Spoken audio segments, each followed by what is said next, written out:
ఆచి chicken masala. RTC కార్మికుల సమ్మె 3వ రోజు కొనసాగుతోంది. ఆత్మహత్య చేసుకున్న శంకర్ గౌడ్కి కార్మికులు నివాళులర్పించారు. ప్రభుత్వంతో చర్చలు జరుగుతున్న నేపథ్యంలో సమస్యలు పరిష్కారం అవుతున్నాయంటున్న ఆశాభావం వ్యక్తం చేస్తున్న కార్మికులతో మా ప్రతినిధి వంశీకృష్ణ ముఖాముఖి. 3వ రోజు ఆర్టీసీ సమ్మె కొనసాగుతుంది.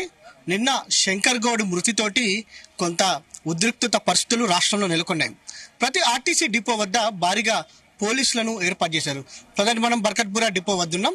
బర్కత్పుర బస్ డిపో వద్ద కూడా పెద్ద ఎత్తున పోలీస్ బందోబస్తును కూడా ఏర్పాటు చేశారు. మనకు హైదరాబాద్లోని ప్రతి డిపో వద్ద కూడా పెద్ద ఎత్తున పోలీస్ సిబ్బంది అనేది మనకు ప్రత్యేకంగా కనిపిస్తూ ఉంది. ఎలాంటి అవాంఛనీయ సంఘటనలు చోటు చేసుకోకుండా ఉండాలనే ఉద్దేశంతో పోలీసులు పెద్ద ఎత్తున బందోబస్తును ఏర్పాటు చేశారు. ఉద్రిక్తత పరిస్థితులు నెలకొనే అవకాశం ఉన్నటువంటి నేపథ్యంలో భారీగా పోలీస్ బందోబస్తు మాత్రం అన్ని డిపోల వద్ద కనిపిస్తుంది. ప్రజెంట్ మనం చూడొచ్చు భారీ ఎత్తున వారిని ఎవరైతే సమ్మె జరుగుతున్నటువంటి నేపథ్యంలో కూడా డిపోలోకి ఎవరిని కూడా కార్మికులను కూడా ఎవరిని కూడా రాణిస్తలేరు.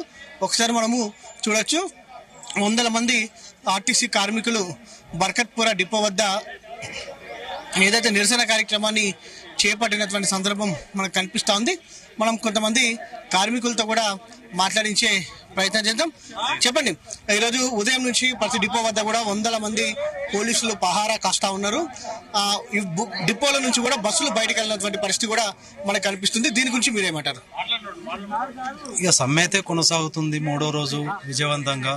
ఇందులో భాగంగా మా కోరికలు అనేది నిన్న ఇప్పుడు కాదు, కొన్ని రోజుల నుంచి, నెలల నుంచి, సంవత్సరాల నుంచి మా కోరికలు చెప్తూనే ఉన్నాం. ఇక రొటీనే అవి కోరికలు, మా కోరికలు అనేవి రొటీనే. అవి తీర్చేదాకా నిరంతరంగా కొనసాగుతుంటుంది సమ్మె. ఇక దురదృష్టవశాత్తు మా శంకర్ గౌడ్ గారు, మా కుటుంబ సభ్యుడు, మా ఆర్టీసీ కుటుంబ సభ్యుడు చనిపోవడం కూడా జరిగింది. ఇకనన్నా ప్రభుత్వం మేల్కొని తొందరగా మాకు గ్రీన్ సిగ్నల్ ఇచ్చి మా చర్చలు విఫలమయ్యేటట్లు చర్యలు తీసుకోవాలని మా అందరి కోరిక, సఫలమయ్యేటట్లు తీసుకోవాలని మా అందరి కోరిక. ఓకే, మీరు చెప్పండి. ఇవాళ చర్చలు కొనసాగుతున్నాయి, మరో పక్క సమ్మె జరుగుతూ ఉంది. ప్రభుత్వానికి మీరేం చెప్తారు?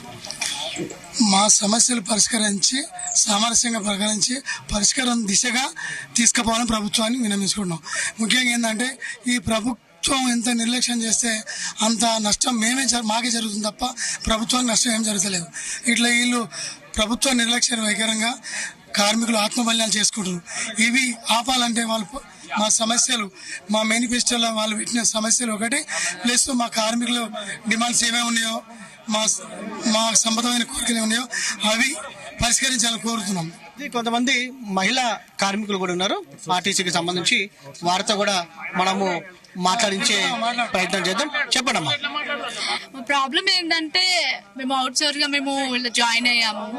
ఎన్నో ఆశలు పెట్టుకొని వచ్చాము. మేము ఒక్కొక్కరం వచ్చామంటే ఒక్కొక్కరి వెనకాల ఒక్కొక్క ఫ్యామిలీ వచ్చింది. సో మాకేంటంటే మేము చేయబట్టి 8 months అవుతుంది. 8 months నుండి మా కాంట్రాక్టర్స్ సరిగా మాకు శాలరీస్ అక్కడ వేయడం లేదు, సరిగా ఇస్తలేరు. ఈఎఫ్పిఎఫ్ అనేది కూడా కట్టించి మాకు ఇవ్వాలి కదా. మేము ఎన్నో ఆశలు పెట్టుకొని వచ్చాము. మాకు ఉన్నది వాళ్ళే కదా, వాళ్ళు చెప్తేనే కదా మేము వచ్చింది. గౌరవనీయులైన ముఖ్యమంత్రి రేవంత్ రెడ్డి గారికి మేము దయచేసి మనవి చేస్తున్నాం ఏంటంటే మమ్మల్ని ఖచ్చితంగా ఆదుకోవాలి, మాకు ఖచ్చితంగా న్యాయం చేయాలి. అలాగే ఆర్టీసీ అన్నలు, ముఖ్యంగా డ్రైవర్ అక్కలు, ప్రతి ఒక్కరు ఎంతో పోరాటాలు, ఎంతో ప్రాణత్యాగాలు ఎంతో చేస్తూ ఎంతో వారి జీవితాలను కోల్పోతున్నారు. వాళ్ళకు కూడా కావాల్సిన డిమాండ్స్ ఏవేవైతే ఉన్నాయో, ఏవేవైతే ప్రతి ఒక్కటి పేరు పేరున ఉన్నాయో ప్రతి ఒక్కటి ఖచ్చితంగా నెరవేర్చాలని. నేను ఒక అవుట్సోర్సింగ్ కండక్టర్ని.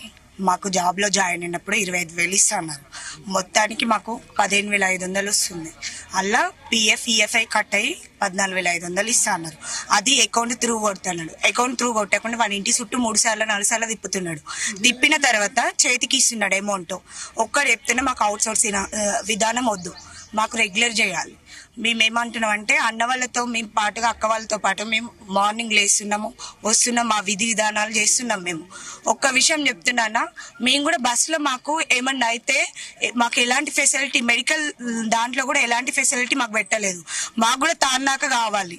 మాకు కూడా మేము ఏమంటున్నామంటే గవర్నమెంట్ నుంచి ప్లే స్లిప్పులు మాకు వేయాలి, శాలరీస్ కూడా గవర్నమెంట్ నుంచి నెక్స్ట్ మంత్ నుంచి కాంట్రాక్ట్ అనే విధానం వాళ్ళు ఉండొద్దు, కాంట్రాక్టర్లు ఉండొద్దు. మాకు గవర్నమెంట్ నుంచే ప్రతి ఒక్క స్లిప్ రావాలి, ప్రతి ఒక్కరికి కూడా శాలరీ కంటిన్యూగా మంచిగా వాడాలి అన్న. నేను చెప్తున్నా ఒకటే, మా గౌడన్న ఈ రోజు చనిపోయినందుకు చాలా బాధగా ఉంది అన్న, చాలా అంటే చాలా బాధగా ఉంది. ఆయనకు ఒకటే ఆశ్రమని వాళ్ళని నేను అర్పిస్తున్నా. మీరు చెప్పండి. అందరికీ నమస్కారం. నేను బర్కత్పుర డిపో ఈడబ్ల్యూ నంబర్ని ఈ రోజు రీజన్ చేయడానికి కారణం సాటి ఉద్యోగస్తుడు శంకర్ గౌడ్ అన్న త్యాగానికి ముందర మా త్యాగం చాలా చిన్నది. ఇది చాలా బాధాకరంగానే ఉన్నది. ఈ రోజు సంస్థ యూనియన్ ఇవ్వకపోవడం ఓవాద అయితే మమ్మల్ని ఈడబ్ల్యూ నంబర్ గా పెట్టుకొని చాలా ఇది చేసారు. దానికి మేము నిరసనగా ఈ రోజు రీజన్ చేయడం జరిగినది. శంకర్ గౌడ్ అన్న ఈ రోజు చనిపోయాడు. నిన్ననే ఒక్క రోజుతో ఆయనకు మనస్తాపానికి గురై ఇలా చనిపోయాడు. మరి ఇప్పుడు దానికి కారణం ఈ యాజమాన్యమే కదండి, ఈ ప్రభుత్వం మొండి వైఖరే కదండి. ఇప్పుడు అతను చనిపోయిండు కారణం, ఇప్పుడు తన కుటుంబానికి బాధ్యత ఎవరు? ఇప్పుడు తన ఒక భార్యను కోల్పోవాలంటే అది ఉన్నటికీ తన జీవితాంతం